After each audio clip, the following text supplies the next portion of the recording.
Hello, I'm Louise from Agriland. Farming can be a rewarding and enjoyable job, but it's also a sector where there's many impacts for mental health. I'm joined here today with farmer Pat Murray from Gorey in County Wexford. Pat, what does day-to-day life look like for you at the minute on the farm? Well, it's heavy going, Louise. You're starting early in the morning, you're starting at 6 o'clock in the morning or maybe earlier and working there till 11, 12 o'clock at night. So there's long hours there at the moment, Louise. Yeah.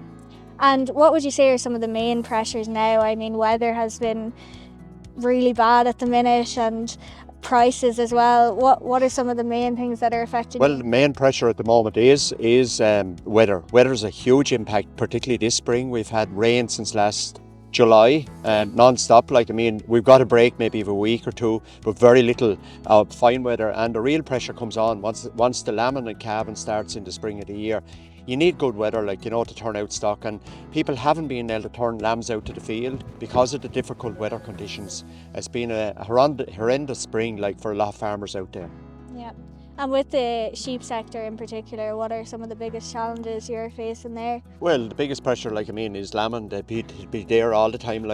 You need to put in the hours. If you don't put in the hours, you will have losses. And I suppose then, as I said earlier, the weather, is impacting people big time. The costs, there's huge input costs there now at the moment. Our input costs have risen sharply in the last year or two. And I suppose price-wise, lambs are not a bad price there at the moment, but that needs to continue. You need a good summer going forward for lamb prices because farmers have huge costs there now at the moment, so they have, Louise.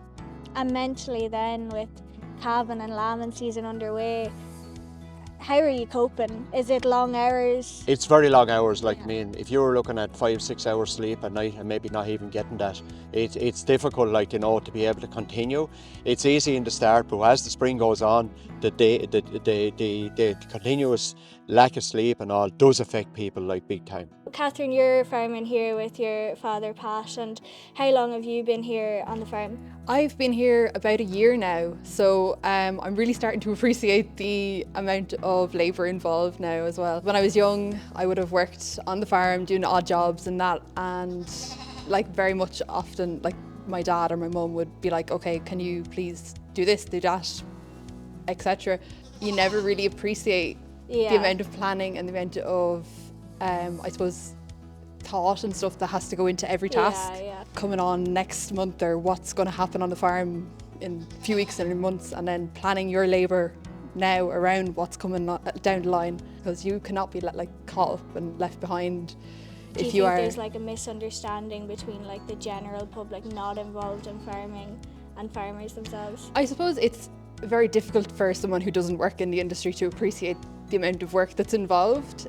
If you never worked in farming, how can you know what's involved? You kind of see these images of what is farming on the TV or maybe on social media or whatever, but unless you're working in the industry and involved in that planning process, involved in the amount of mental labour that you're doing and the physical labour and everything kind of that's involved with that, you're really not going to understand fully what farming entails, I suppose. And so, Pat, in terms of getting more people into the industry, what do you think that we should be doing? Should we be looking for more funding, or? I think clearly there should be targeted payments need to be increased to the sheep sector. The sheep sector is a low-income sector, and I think we should be looking at €30 per ewe. We also should be looking at higher TAMS grants for young people coming into sheep industry, because you need to encourage young people to come into the industry.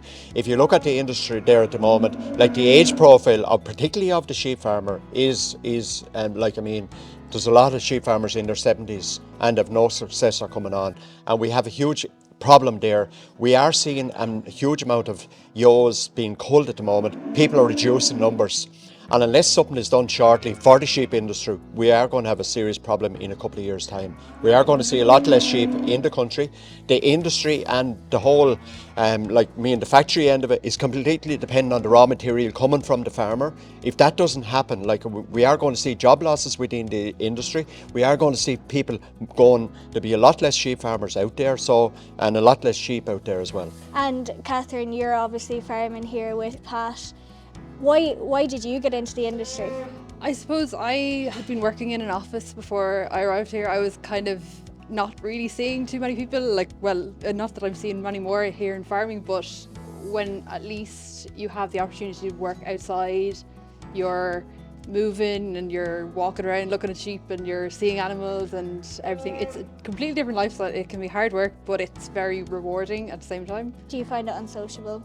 I have to put a lot more effort into my social life, so a lot more like planning and going different places and stuff. So there is that aspect of it, but I suppose I don't really mind. I'm happy enough with the animals and stuff as well. Firstly, the lifestyle isn't for everyone, but then there are lots of people who want to get into farming, but the income for people, I suppose, working on their own as well, and like they're not going to be able to maybe have that kind of, I suppose, that income that they would have in another job in Dublin or Galway or wherever. You can't really have your social life at the same time you're out in rural community, and you don't really get to interact as much with people. You just kind of have to work quite a lot as well.